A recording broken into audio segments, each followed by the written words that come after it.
Hey everyone, welcome back to the Poplar Report. We got some important updates for those of you within the Hurricane Helene damage area.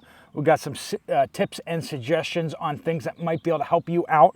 So if you're watching your cell phone trying to get some information, we got some for you. We're also going to be talking about some more practical information on the compounding pharmacies. So if you are getting some looking to save some money through the compounding pharmacies, how to save even more money. We got some updates overseas on what's happening with Nasrallah. We got some updates on lidocaine. We got updates what's happening overseas in the UK with food shortages. We got a lot of stuff to talk about. Let's jump right into it. Welcome to the Poplar Report. I'm Steve Poplar. I'm an accountant by trade, and I'm reporting to you from a cow patty. We got some poo all over the ground, and we got some grapes on the bushes back behind me. It is this morning. I am just getting this information out to you as quickly as possible.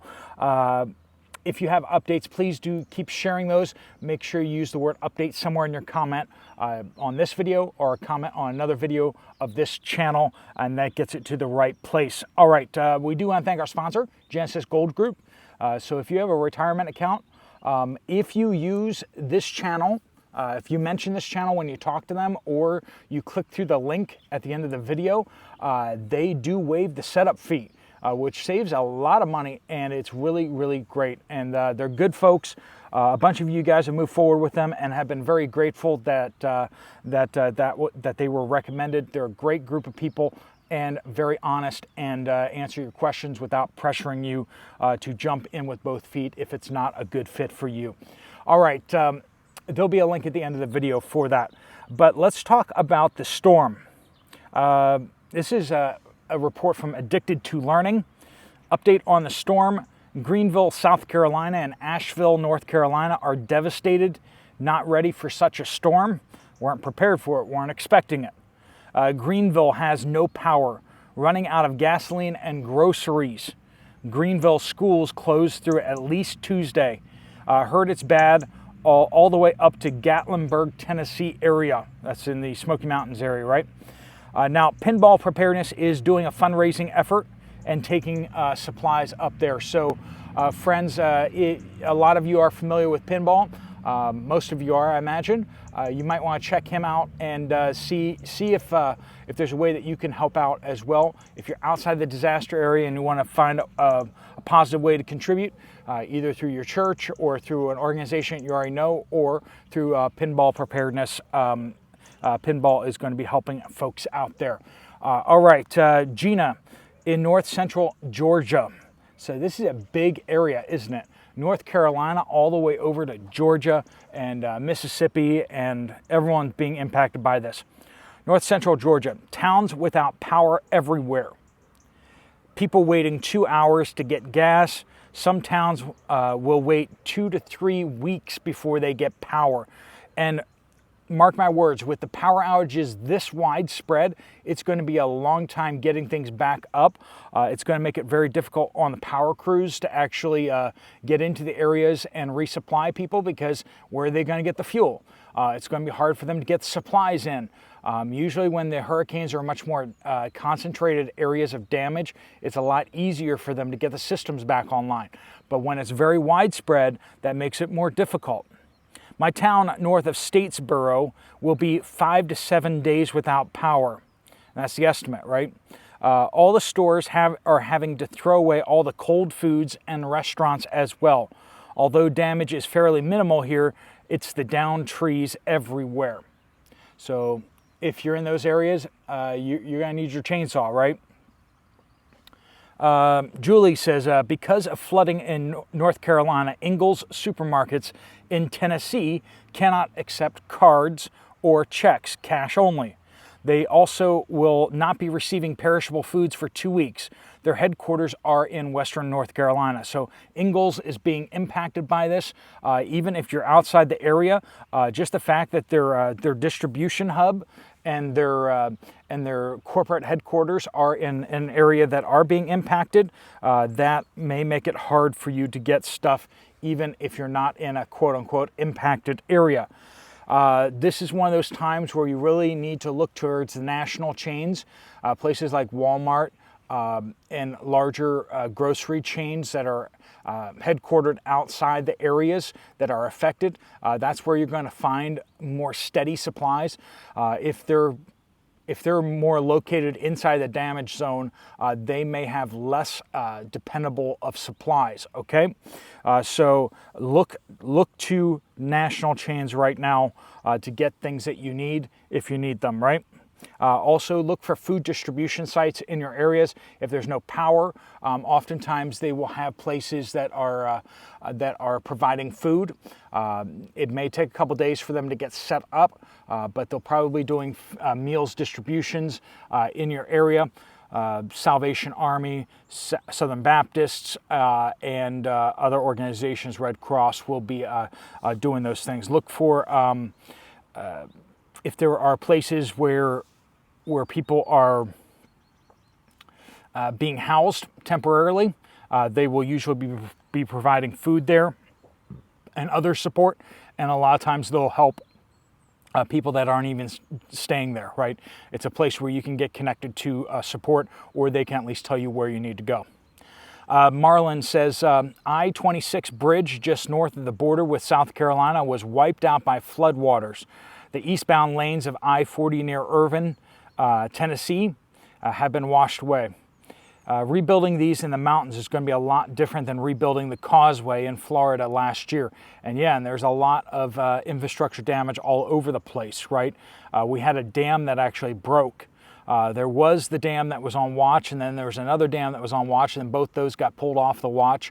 But then they actually had a different dam actually broke. So big deals. So let's head overseas for some updates here.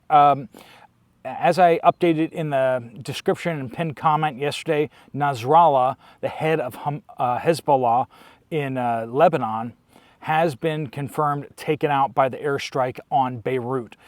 Israel has done a lot of intensive hitting of Beirut, and they took out Hezbollah headquarters. And a lot of people are saying that it was probably with the United States' help. Now, Nasrallah is a bad dude and has always been a bad dude, and he has American servicemen's blood on his hands. He was involved with the Brics bombings back in the day. So this guy, from an American perspective, certainly had it coming. He deserved it from the United States as well as Israel. So no tears from me.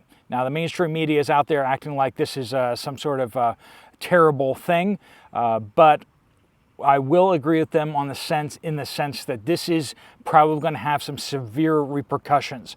Iran is actually quite scared right now. They have taken their supreme leader, Khomeini, and put him in a bunker because they're afraid Israel will do the same thing to him. Because Nasrallah was kind of considered the civilian head, kind of like the president of Hezbollah, and because of that, he has been protected for a long time from this. He has been, considered civilian and, not a legitimate target because of that. You don't just go out taking out heads of state. But of course, Hezbollah is not a head of state. Hezbollah is not a state. It's not a country. It's an organization. And it is a terrorist organization and has been for a very long time. But Iran will not only be afraid, but they will probably want to take steps against this. Hezbollah their leadership has been decimated.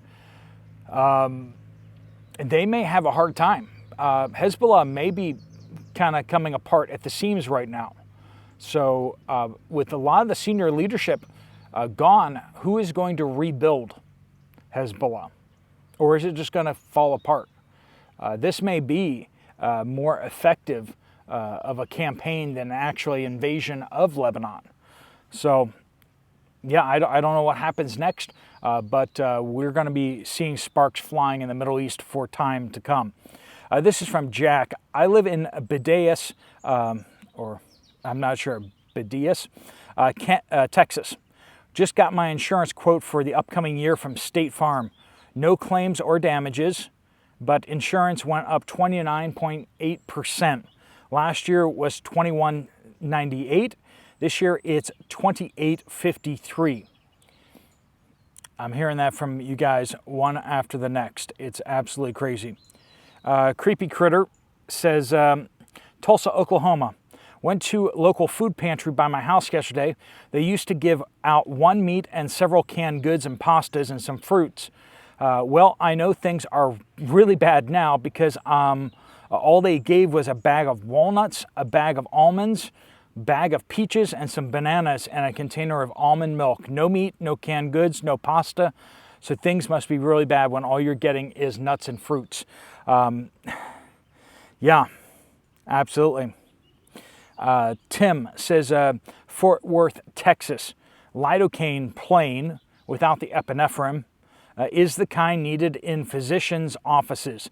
It has been short for a while. I'm a dentist and have had to help pediatricians' offices get some. There are multiple types of dental anesthetics, and those so far are available. All right, so that's a first-hand report there from a doctor's office. Vampire Mort.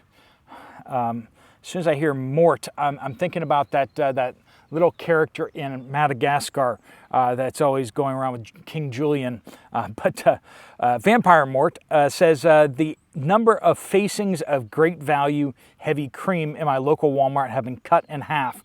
I'm in Indiana. Tanya in West Yorkshire, UK says, I was in my local B&M store today, which is one of our discount mega stores. The Spam supply was almost completely wiped out. Usually every time I go in there, you can't move for the stuff. I commented this to another woman who stood at the side of me. It turned out she was just starting her prepping journey after watching the news regarding world events. Anyway, I had a very long chat with her and gave her a few tips and pointed her in the direction of the prepping community, quoting a few channels, making sure, of course, to tell her to look up Steve Poplar first. If she's looking for practical information, the Poplar Prepping channel is starting to help with that a little bit, but definitely get her pointed towards places like Bear Independent, his old stuff. He's got a lot of valuable information there. More practical prepping channels, definitely send them towards more practical prepping channels. This is a great place to catch up on your news, though, and see what's going on in the world. More and more people are definitely waking up and getting scared I'm going after my spam. Well, that's the whole point of being prepped, is so you don't have to be scared anymore. You look at the difficulties that are coming and you get prepared so that you're not having to fear the future, right? That's what it says in Proverbs 31, talking about the godly woman. She stores up in times of plenty so that she is not afraid of the winter, that she knows that her family are going to be clothed and warm and they're going to be fed. So it's just that idea that being prepared in the good times for the hard times. Dr. Holistic Hippie says, East Central Mississippi, a couple of scoffing relatives have finally seen the light and are complaining about how food prices have skyrocketed. Some people don't get it until it personally hits them in the wallet. That's the truth, isn't it? People just can't think ahead until it hits them right in the face. 1709 Blondie says, Northwest Connecticut, no whole milk gallons at Walmart.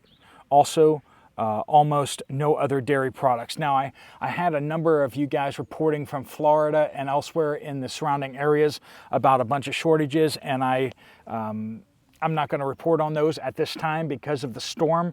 It's understandable that there's going to be disruptions, and I think everyone knows that there's going to be disruptions in those areas. We will pick back up on reporting on those areas once the storm, once the power starts coming back and such.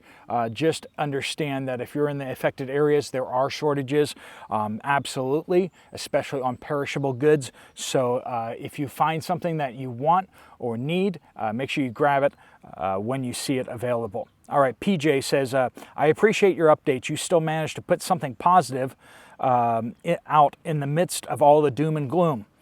Went to the local Walmart in East North Carolina. Aisles are twice as wide as they used to be, and shelves are noticeably less full. Coffee, tea used to take about half a row of shelves, 30 feet. Now it's about 10 to 15 feet, not full. Stores look eerily empty. And this was before the storm. That was his update, was actually from before the storm. Dimbula Bladeworks says a UK animal plant health agency is requiring every single poultry bird to be registered by October 1st. Every single bird in the UK is supposed to be registered before October 1st, or else criminal charges will apply. Why the heck would somebody need to register a pet duck? Stay safe in France. Well, I'm in Spain now, but yeah. They let the evil ones do what they want and arrest the victim. Yeah, a bunch of Americans found that out during the Olympics. Marin says, if you choose to use a compounding pharmacy for your prescription medications, purchase the longest supply you can each time. Part of the cost is the labor involved and putting all the ingredients together at one time, similar to batch cooking, in that it saves time and money. So make sure you do larger orders, as large of an order as you possibly can. Will save you the most money as possible when you're using a compounding pharmacy. All right, that's good advice out there. Thanks so much for all your tips, your tricks, your updates, friends. Thanks so much for joining with us. Make sure you keep those updates coming in. If you want to get some more information from Genesis Gold, there's a link right there on the screen. If you want to check out another video from this channel, there's one right there. I am starting to put out a little bit weekdays. We are now doing Bible studies from the Camino. It's entitled The Secrets of God. We're kind of meditating on different Bible verses and how they practically apply to our lives. So that's definitely something to check out. Also, if you want to find out more about the practical side of prepping, Poplar Prepper. I talk about the bugging out, what it's like for people to bug out, and in this context, backpacking. And then the next couple of days, I'm going to put out another video on taking apart my backpack, showing you what I'm carrying, explain why, and kind of how it applies to your bug out bags. And we're going to have some more practical stuff coming forward on Poplar Prepper Channel 2. Thanks so much for walking with us through this, and I will see you guys later. Steve Poplar of the Poplar Report, out.